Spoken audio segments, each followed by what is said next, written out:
So this morning we continue our discussion on the two different pairs of Tefillin, Rashi and Rabbeinu Tam. Here, we're on page 16. And so we saw how Rashi says, when the Gemara says to wear it in order of the observer, that is to say, that the one who's observing, the one wearing Tefillin, would observe, if he had X-ray vision, the correct order of the Torah, 1, 2, 3, 4, going from right to left. Whereas Tosfos, the Rabbeinu Tam says there are two beginnings, one on the right, one on the left, and you go the first two going inward, 1, 2, and then 3, 4. Right, we saw this yesterday. And we also discussed a little bit about how they read the Gemara. We saw from the Shalosh Tshuvos Min HaShamayim how this machlokes was going on even after their lifetime. And it seems the dispute was going for quite some time. Even I just looked up again, Torah, which is a halachic decider somewhere between the Shalosh Tshuvos Min HaShamayim and the Shulchan Aruch, also mentions both opinions, but doesn't say what the prevailing custom was. What he says about wearing both tefillin, we'll talk about in a moment in the Shulchan Aruch as well. I just want to add two things. First of all, Tosfos, you have the text there on one of the pages there, lists previous Gaonim which went either way, so which means the machlokes, this dispute between Rashi and Rabbeinu Tam, it obviously predates Rashi and Rabbeinu Tam, as we explained yesterday, and it got labeled by Rashi and Rabbeinu Tam, I guess, because they were the most vocal proponents of one or the other opinion. But the reality is there are many more that predate them, that whose names we have that went one way or the other, from the Gaonic period, from the post Gemara age, before Rashi and Rabbeinu Tam come around. We have names of people who went one way or the other. That's the first thing I want to mention. The other thing I want to mention was, I mentioned yesterday there are 4 pairs of tefillin. So you have Rashi and Rabbeinu Tam, and Rashi and Rabbeinu Tam, as we explained, one goes in order, the chronological order of the Torah, the 4 parshas in order, and the other says you have 2 beginnings, one on the right, one on the left, of the 4 parshas, the chronological order of the 4 parshas. Kadesh, V'hay, Kivyacha, Shema, V'hay, Shema. The 4 times the Torah says to put on tefillin. So Rashi goes in chronological order as it appears. So the way Rashi says it is chronological order of the way it appears in the Torah. Kadesh, V'hay, Kivyacha, Shema, and V'hay, Shema, going right to left from the observer. Now Shimush Rabbah says the same thing as Rashi, right? But just in the inverse, right to left of the one wearing it. So his shal yad, that's right. So his hand tefillin are the exact same thing as Rashi's tefillin, but his head tefillin are the same thing as Rashi's inverted. And the same thing is, in other words, what we call the reader in the Gemara is the one who observes. He calls the reader the one who wears it, and the other one as the maniach, and therefore it's the exact same thing as Rashi, just inverted. So he learns the Gemara the same way as Rashi with one tweak, and therefore it's inverted. So it's also a chronological order of how the parshas appear in the Torah, but just in the inverse. So for those who wore Shemush Rabbah, what they would do is they would wear Rashi's tefillin, then they would take off the head tefillin, leaving the hand tefillin, and then put on the head tefillin of Shemush Rabbah, because the hand tefillin remains the same. And Rabbeinu Tam, and the Ravid, is the same thing as Rabbeinu Tam, saying that there are 2 beginnings, one on the right, first 2 parshas, Kadesh, V'hay, Kivyacha, and then from the left going inward, number 3 and 4, Shema, V'hay, Shema. So the Ravid says the same thing, inverted of Rabbeinu Tam. Whereas what Rabbeinu Tam refers to as the reader, when the Gemara says the reader, it means the observer. Ravid says the reader is the one who wears it, and therefore it's the same thing as Rabbeinu Tam in the inverse. Are these the 4 sets of tefillin? And these are the 4 sets of tefillin. And these are the 4 sets of tefillin. So if you wore Shemush Rabbah and Ravid, you would, if you wore Shemush Rabbah, if you wore offer pairs of tefillin, you would put on your Rashi, daven. You would take off the head of your Rashi, put on Shemush Rabbah, and you would say a certain thing. If you look at one of the Hayyamims, it says what they would do. And then you put on Rabbeinu Tam tefillin, take off the head, to say whatever it is you're saying, take off the head tefillin of Rabbeinu Tam, and put on the Ravid's tefillin to match with your arm. That was the 4 pairs of tefillin. So the 4 pairs of tefillin are 4 sets, if you will. It's 2 sets, and then 2 extra head tefillins to switch around. One going with Rashi, one going with Rabbeinu Tam. You can see them over here on the bottom. You can see there the 4 different types. You can pass it around. You can see the 4 different types. They're the exact same thing. They're inverted. Now, in terms of the little spikes that come out from the stitchings, so as we'll learn, the stitchings are to go between Shema and V'hay, Shemaya.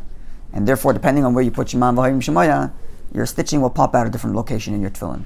Which is why under Rabbeinu Tam and Rashi, your little stitchings pop out of different places. Because they always come out between Shema V'Hayim Shemaya, as you can see in that image there. So there's the 4 pairs of tefillin. Now we can... And that's called covering your bases. Covering my bases, yeah. There's one time that Rabbi even suggested that he had some intention in mind to push for all 4 pairs of tefillin. For whatever reason, it didn't come to fruition, but everyone once mentioned that in passing. In other words, as we'll learn, they were pushed for Chassidim to wear 2 pairs of tefillin. There was even one time when it seemed like that was insinuating as like a preparation for Mashiach to even have the 4 pairs of tefillin, but it never came into full effect, at least not as far as common practice goes. But the Rebbe wore 4 pairs of tefillin as per the instruction of his father-in-law, the previous Rebbe. Okay. There were different Chassidim over generations who were like half tzaddikim or beinanim of Tanya that would wear 4 pairs of tefillin. It's interesting because you would think that the first word should always be listen before hearken. How can you hearken if you don't listen? Shema and then V'Hayim Shemaya. Yeah. You know, I mean, when we think of it, that Rashi wanted us to listen before he wanted us to hearken. Maybe. And then when we hearken, we can then bring and then forth bring sanctity. But how can we truly hearken to something if we haven't listened? Yeah. Okay. Yeah, he actually lists over here what they would do if you would wear all the 4 pairs of tefillin, saying the Tehillim of the week and all kinds of things. Like, Okay. Yeah, it's sort of like how do you do before you understand? Yeah. No, but not even the question of understanding, but are you... Hearken is like is a deeper sense of observing. Pay attention, sim lev, like pay attention first of all, like tune into me, open the radio. Okay, let's look at the Shulchan Aruch. Shulchan Aruch, of course, as I put in the footnotes, is the universally accepted code of Jewish law, authored by Yosef Cairo, 1488, 1575, first to Spain, then moved to Tzvas, Israel. As I mentioned, the dates are important because, so far as I know, this is the first time where someone writes what the accepted practice is. In other words, the fact that there's a dispute, as I mentioned yesterday, goes back till the post-Gemara age. As far as detailing, it goes even further back. But as far as articulation of the dispute, certainly begins almost right after the Gemara ends. But the first time, at least that I found, maybe there's others, where someone writes that this is the common practice, is like Rashi comes from the Shulchan Aruch. But he doesn't say so just straight out. Rashi is the common practice, so that's the halacha, stick with that. He leaves room for moving around a little bit, as we shall learn. So Seder HaNachasim Bebatim, this is Shulchan Aruch, Orach Chaim, Lamed Daled. So part 1 of Shulchan Aruch known as Orach Chaim, section 34. Seder HaNachasim Bebatim, the order in which you place the parshas, the 4 sections of Torah, into their various compartments. LeRashi v'Rambam, according to Rashi and the Rambam, Kadesh Mismoil, all the way on the left, you put Kadesh, which is the left side of the one who wears the tefillin, the right side of the observer, because that's parsha number 1. The Bayis HaChitzon on the most exterior of the 4 compartments. V'Achav, and afterwards going towards the right of the one who's wearing it. Ki V'Acha, Bayis Sheni in the second compartment. V'Shema, the third parsha, Bayis Shlishi in the third compartment. V'Hayim Shemaya, the fourth parsha, the fourth passage of Torah. The Bayis Ravi in the fourth compartment. Shu Bayis HaChitzon L'Yaminoi, which is the right exterior box of the one wearing the tefillin. Rabbeinu Tam, and according to Rabbeinu Tam, the Bayis HaGimel in the third compartment.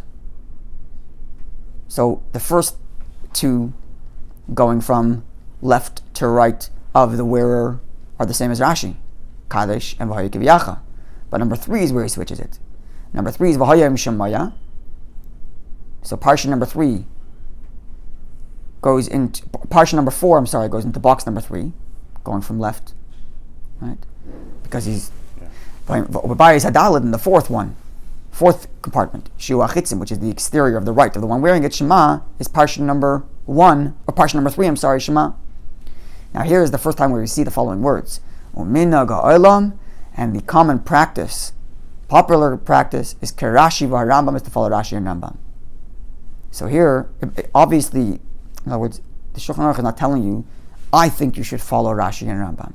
He's telling you the common practice is Rashi and Rambam, which means this accepted practice happens sometime between the Shuk Min HaShamayim and the Shulchan Aruch, or like the Torah and the Shulchan Aruch. The Torah also mentions 2 opinions, doesn't say what common practice is. He says his recommendation, and he says what my father used to do, his father being the Rosh, right? But he doesn't say what the common practice is. Here the Shulchan Aruch says the common practice, which means even before the Shulchan Aruch says my own opinion, which he doesn't yet, he says what everybody does. So sometime before the Shulchan Aruch's arrival, sometime before 1488, it's already become commonly accepted that you should wear Rashi's tefillin. Without knowing, I don't know where that started from and who started that, and I don't know. How does he know that? I mean, what part of the Jewish world is he talking about? The part of the world where he lives? So he lives from Spain. He goes from Spain. The Jewish world was dispersed all over. So it's a good question. If he's writing this, I would very much. Let me put it this way. Well, first of all, the Ramah has the Ashkenazi glosses on the Shulchan Aruch. He doesn't dispute this. He doesn't say in his glosses that in Ashkenaz the custom is to do X. That's first of all. So even if he was only talking about his part of the world, the Sephardic part of the world, because he came from Spain and then Israel, which is predominantly Sephardic, although Israel at the time, Tzfas, was a kind of cosmopolitan of Kabbalists who came from all over, not just from the Spanish places. So it could be he had communication from them. But even if he only was talking about the Sephardic community, there's no dispute from the Ashkenazic glosses. where was the Ramah? Ramah is in Poland. In Poland. Okay. Krakow. So there wouldn't be, he doesn't dispute that. Number one. Number two, I would assume if he's making such a bold statement, that minig olam, that the popular custom is, I imagine he had some communication, letters or whatnot. But this is the first time we have such a statement that says this is the practice. Not just my opinion, but this is the practice. At least, again, it's possible. Later, Isiyah Nedaya is a famous line in the Gemara.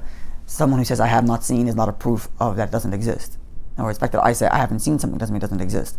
So I haven't seen an earlier source which says this is the popular practice. But it's possible that there is some earlier source that I don't know of. Okay. Were there any communities in the world? I mean, these are questions I'm not sure. Yeah. You know, that's where the practice was Rabbeinu Tam was the practice. Clearly, yes. That they found later on. Clearly, yes. The Shutman HaShamayim writes, some sages say this way and tell you that those wearing tefillin are not doing it right. And some sages do that way, and they say the other people aren't doing it right. So clearly, at least until this point where it became popular practice, there were communities that wore dafka Rabbeinu Tam tefillin, and they didn't call it Rabbeinu Tam tefillin. They call it kosher tefillin. We only call it Rashi and Tam since we're doing consolidation, but for them, our local Rav or whatever came to the conclusion that this is the right way, and so this is what we do. Finish. Period. Right? Without Curious to know what the Yemenites did. Usually their customs. Because their custom goes very, very back. That's a good question. I don't. That's a very good question. What the Yemenites would do, because they're uninterrupted tradition for many, many generations. That's a very, very, very good question. That would be interesting to see. And the Ethiopians, they go back to biblical time. Oh, they don't have to. But they didn't have to film. We have to be careful because, for example, the Italkim had round tefillin. They found some Italkim had round tefillin. So we don't know exactly when these things started or when. The Ethiopians or the Italkim. Italian, yeah. The Italkim, the Italians, not the Ashkenazim. Yeah. The Italkim, which predate the Ashkenazi Sephardi split. Talking about Jews who went to Rome during Second Temple. So they had round tefillin. The Gemara says you're not supposed to have round tefillin, which we'll get to soon. The question is, what when the Gemara says not to have round tefillin, what does it mean? Round at the top, round at the bottom, round as in cylinder. Yeah. It's a kind of question. But recently they've discovered old pairs of tefillin that were round, that were cylinder. So what that means, we don't know. But I'm just saying. Not always. But the Yemenites had a very good tradition, so that would be a good place to look. I wonder. I don't know the answer to that question. Did you say that the Ethiopians, for example, so the biblical precept? I mean, didn't they wear tefillin at all? No. When the Ethiopians moved to Israel in recent generations, they rediscovered their Judaism. In other words, so they didn't come with any Jewish tradition, at least not in this sense, the halachic sense. They didn't have the Oral law at all. Oral law. No. They didn't have. That's right. Of course, but they wouldn't have had some tefillin. Something from it. Maybe if they went through some maybe if they found some archaeological find, they would find something. Maybe. Because they were so meticulous about the. Look, there's a thing called geniza, right? We don't discard. Of course. We don't discard holy things. We bury them. So which leaves us now to find things. We found books and things because they were so meticulous that we didn't know existed before. So it's possible to find such tefillin, but you would only have geniza if you believed in the oral tradition, which says not to throw out things that are holy. Yeah. right? But otherwise, they would have thrown them out. I don't know. If maybe they'll find something, but we don't have right now. We don't know of anything. So far. They may have had it one time, but it got lost because it's not in the. It's not clearly. Right. So they may dig up something in future years, but we don't have anything about it. Okay, let's move a little bit forward. The clear tradition over 1,000 years. Yeah. Let's try to move forward. I want to finish this today. Okay. So the Shulchan Aruch continues. Yareh Shamayim, one who fears heaven, Yotzei Deishneim should fulfill his obligation according to both opinions. So he says, even though I just told you that the accepted practice is to follow Rashi and Rambam, but I didn't tell you that was my opinion. So you want to know my opinion? I'm not going to tell you that one is not kosher. I'm not going to tell you, that one is more correct than the other. I'm not going to tell you that. But I'm not going to tell you that if you only put on Rashi, you haven't fulfilled your obligation. Because if I told you that, that would mean I'm undermining the popular custom. And that's something that I don't think most would do. A smart halachic decider is not going to say that everybody's doing it wrong. So he's not going to do that. But you want to know what my opinion is? You should do both. If you fear of heaven, then do both. And how should you do so? Tefillin, and you should put on 2 pairs. You should make for yourself 2 pairs of tefillin. And put them both on at once. Both on at the same time. Yeah. And you should have in mind, I have seen people who actually do this, by the way. I remember seeing one individual who used to daven in yeshiva that used to do this. Are they side by side or behind one in front of the other? One in front of the other? Yeah. Be both hand and head. Hand and head. Simultaneously put 2 pairs of tefillin. I saw it as a child, and then subsequently I've seen more in Yerushalayim people do this. And he should have in mind when he puts them on, whichever ones of these 2 are the correct ones according to halacha, and you have to fulfill an obligation using that one. Vashar and the rest, are like just random straps. Why is he having this in mind? Because he's concerned with Bal Tosef. Right? The halacha is, we've talked about this before, you're not allowed to add to mitzvahs.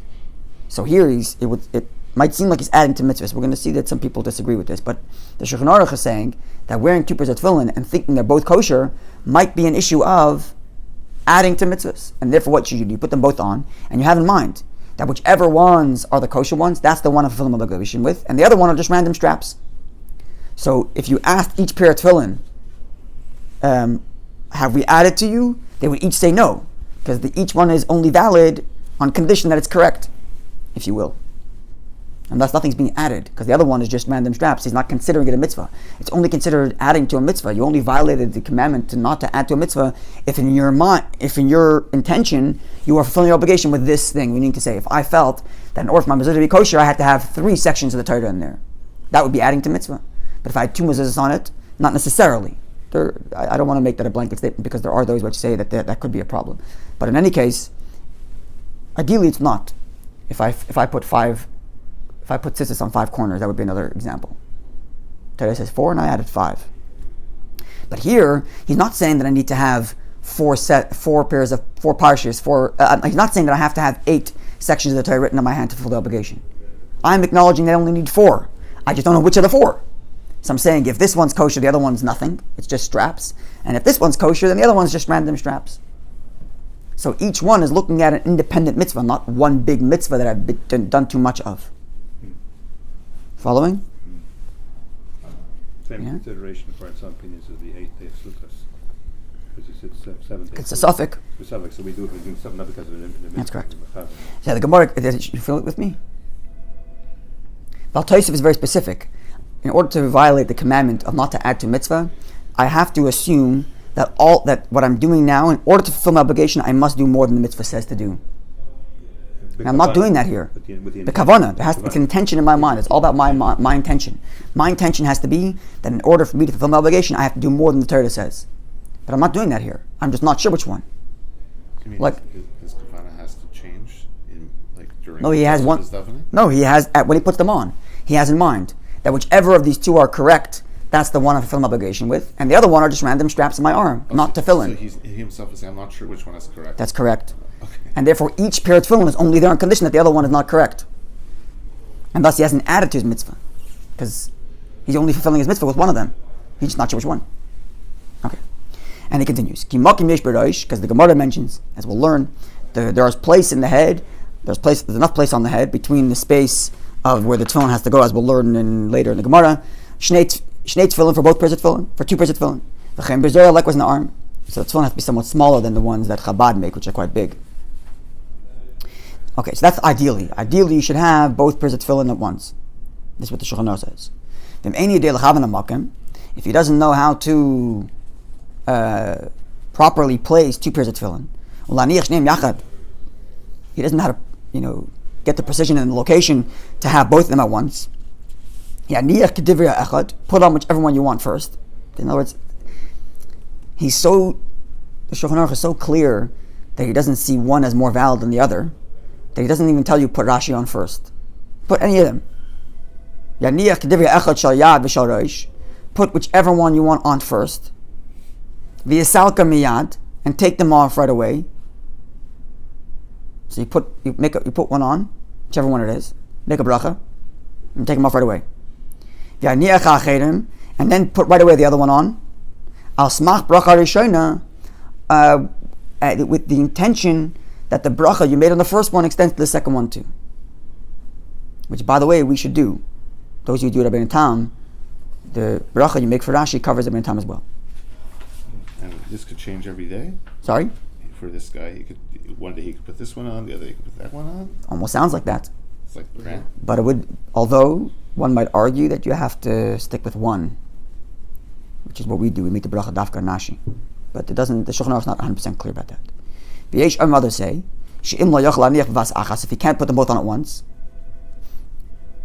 So the first option was put whichever one you want on, make a bracha, take them off right away, and put the second one on with the intention of the first, continuing from the first bracha.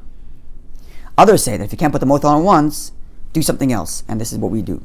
Rashi, put on the Rashi, and make your bracha, and he should be wearing his Rashi.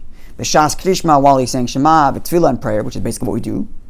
Ba'achar tefillah, and after tefillah, yanich Rabbeinu Tam, put it Rabbeinu Tam's tefillin. Beloy bracha, without a bracha. V'yikra b'hem, and read while you're wearing this second pair of tefillin for Rabbeinu Tam. Shema v'hayim shemaya, the 2 passages Shema v'hayim shemaya, and that's what we do. We actually add kaddish and v'hayim kavyacha as well, but this is basically what we do.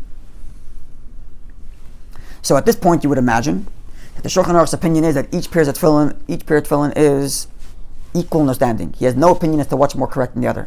And therefore, if you ask me what you should do, put both on at once. Okay, you don't know how to do that, put one after the other, either in 2 options, either putting on Rashi, wearing it for davening, and putting it in time afterwards for Shema, or put on either one, make a bracha, take them off right away, and put the other one on, and do the rest of your tefillah. But then he adds another line. And this is the puzzle. Even here with the Rashi, he seems to the Yesh Omrim favors Rashi. Oh, so there's already a favoring in Rashi in the second. That's in the Yesh Omrim. That's correct. Exactly. We cited correct in Miskam, but that's Yesh Omrim. Yeah, so definitely. It's a good note. In the second option, where he says to put on Rashi first, make the bracha, it seems to be favoring Rashi already. Yeah, sure. And then he adds something else. Lo yasakein, he shouldn't do this. Ella, only misham muchzik, someone who is muchzik means upheld, umbeforsam, and has a reputation, bechsidus, in piety. Someone who's not known as a pious person and does this, it's what's called mechziki yuhara. Looks like he's showing off. Don't do that. So now all of a sudden, the Shulchan Aruch is taking a step back or something, because you just finished telling me that we just finished saying, well, it's assumed that he has no opinion as to which one is greater, and now he's telling you, but only if you're showing off, don't do it. No one's going to tell you not to show off and don't put a mezuzah on your door. God forbid. Show off or not show off, it's a mitzvah to put on a mezuzah. So if it's mamish a mitzvah to wear both pairs of tefillin because we're not sure, then what does showing off have to do with anything? So it seems ready that in the back of the mind of the Shulchan Aruch, he does favor one of them. At least so he implies. But if you have the fear of heaven, you should wear both. But not if you're showing off. It's a little dance he's doing. And as we'll see, it gets to, what does it mean when he says, La Yasakein? You shouldn't do this. So in the translation I have here, one shouldn't follow the above practice. Skip the parentheses because that's commentary. Unless he is habituated in and well known for piety. So now I added in the parentheses there, which practice? Of wearing 2 sets of tefillin, i.e. also wearing those of Rabbeinu Tam. Maybe he means something else. Lo Yasakein, you shouldn't do this. Do what? Maybe he means something else, as we'll learn soon. Okay, So let's go to page 17. Out the Shulchan Aruch. We got to push through this a little bit because I hope to cover all of this today, but Can't we go tomorrow? maybe we'll have to continue tomorrow. Let's start with the Alter Rebbe. Okay, the Alter Rebbe, it's like this. So I put in the bold the main things. And Rashi said, Alter Rebbe says, "Va'ikir," and the primary is Kerashi v'siyaitai, like Rashi and those who are with him, meaning like Rambam. V'chein min ha'olam, and this is also the custom of the world. Now the Alter Rebbe changes a little bit from the Shulchan Aruch. The Shulchan Aruch didn't say which one's the Ikir, which one's the primary opinion.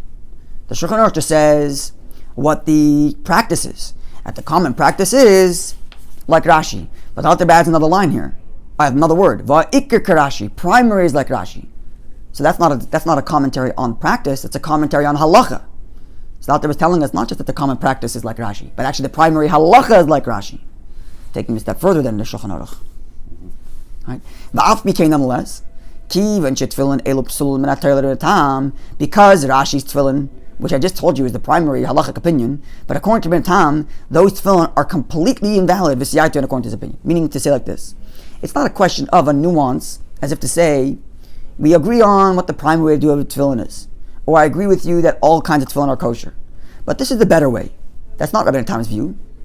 In Rabbeinu Tam's view, and those who are with him, Rashi's tefillin is completely invalid. So, when you have a question of, according to half the halachic authorities, the tefillin you're wearing is invalid, even though this is the primary one halachically speaking, what did you do? And nimtza, the result is that according to these opinions, Shari kol yoma b'lo tefillin, the person went his entire life never wearing tefillin. Zayda? What? His own Zayda? Rabbeinu Tam would say it's about his own Zayda. Imagine that. No. L'chein, therefore, says Alter Rebbe, Kol Yerei Shamayim, anyone who has a fear of heaven, Yotze Yedei Shneim, should have both pairs of tefillin.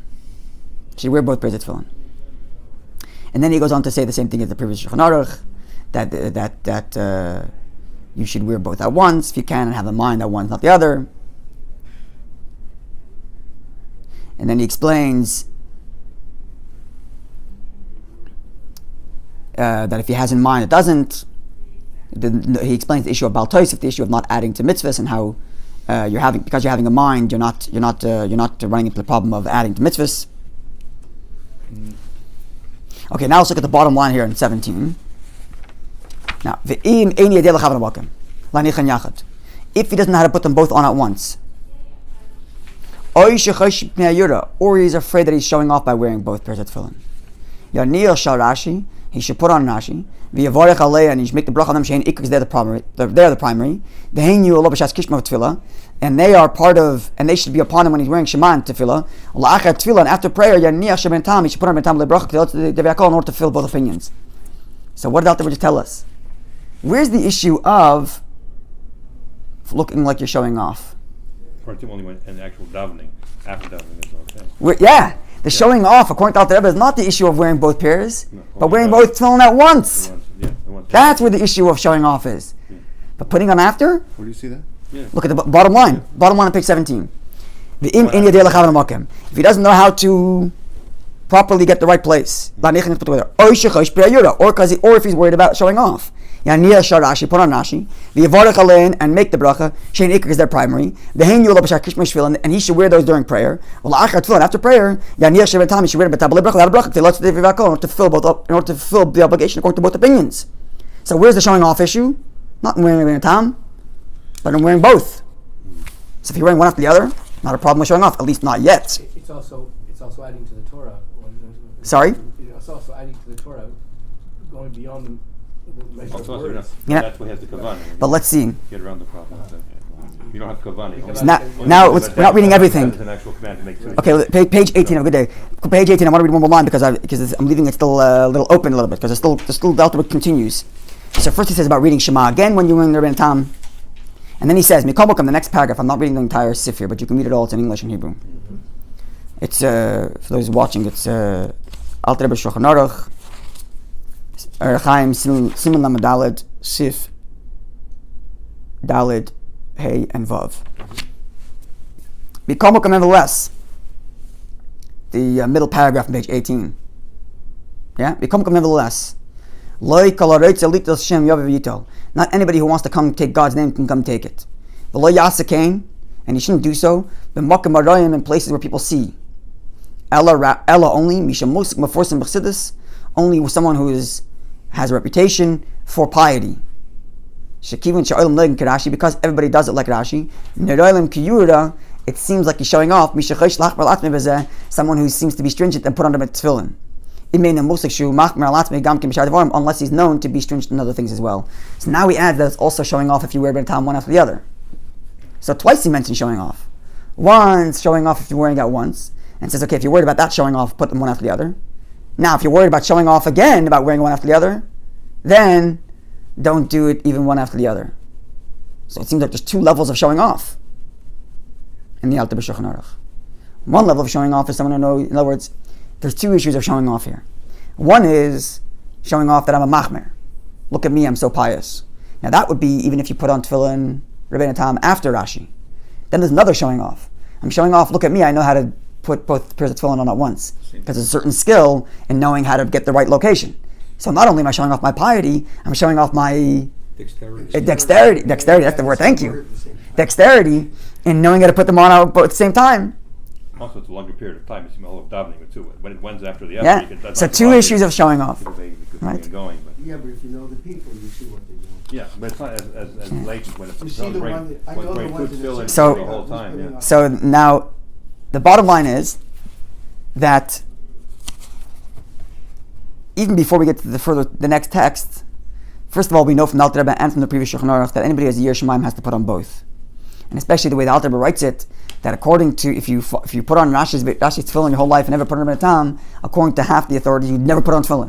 It's very strong language, and therefore he says a Yir Shemaim should put on both. But then it adds this issue of showing off. If you're worried about showing off, don't put them on at once, right? And if your mom is worried about showing off, you don't want people to know you're wearing two pairs of tefillin, put them on at home. Which one's exactly? That's the 8. Put it on at home. If your mom is worried about showing off, and moreover, if you're in a show like a Chabad show where everybody's wearing a Bentam Tam, then you're not showing off anyway. So put them both on. We're going to stop here, but at least now we see what we've come to the conclusion here is like this. Notwithstanding the fact that first of all, the Shulchan Aruch doesn't say what he favors. He doesn't say so outright. He insinuates he favors Rashi. He doesn't say so outright. He just says what the custom is. And therefore, in his view, the Shulchan Aruch says primarily someone's a Yir Shemaim, someone who has fear of heaven should wear both pairs of tefillin. Now, the Alter Rebbe goes even so far as to say, even though he does say that the Iker is like Rashi, not just that the custom is like Rashi, but the primary is like Rashi, he still says, considering the fact that according to half opinion, you never put on tefillin if you only put on one pair. You must, or you should put on both, and then gives levels of the concern of showing off. But what you have here, at least at this point, is number one is putting on a second pair of tefillin is not an ordinary chumrah like other chumras. In other words, there are some chumras. This is what the Alter Rebbe really elucidates for us.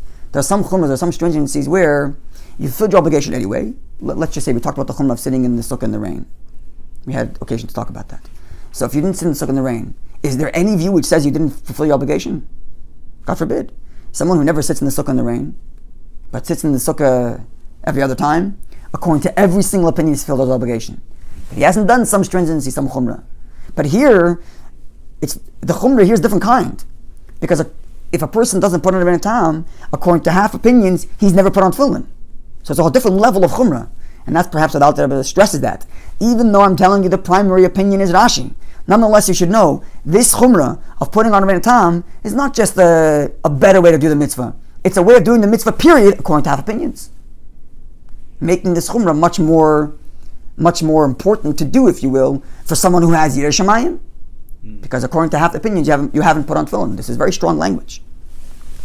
This is what we have so far from the Shulchan Aruch. But nonetheless, Alter Rebbe still concludes that if you're worried about showing off, you can leave behind half that chumrah, or at least do it in your home, something like that.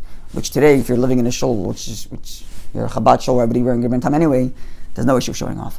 But God willing, tomorrow we'll get to what the Rebbe's grandfather had to say about it, what the Rebbe himself had to say about it, and what other Hasidic sources, including Dar Rizal and others, had to say about Rashi Bentam and the importance of putting them both on. Because everything till now is halachic. Tomorrow is going to be halachic too, but it's going to have a little, not mamish Kabbalah, but somewhat of a Kabbalistic bent, if you will, but Kabbalah related to halacha, if you will. God willing, tomorrow.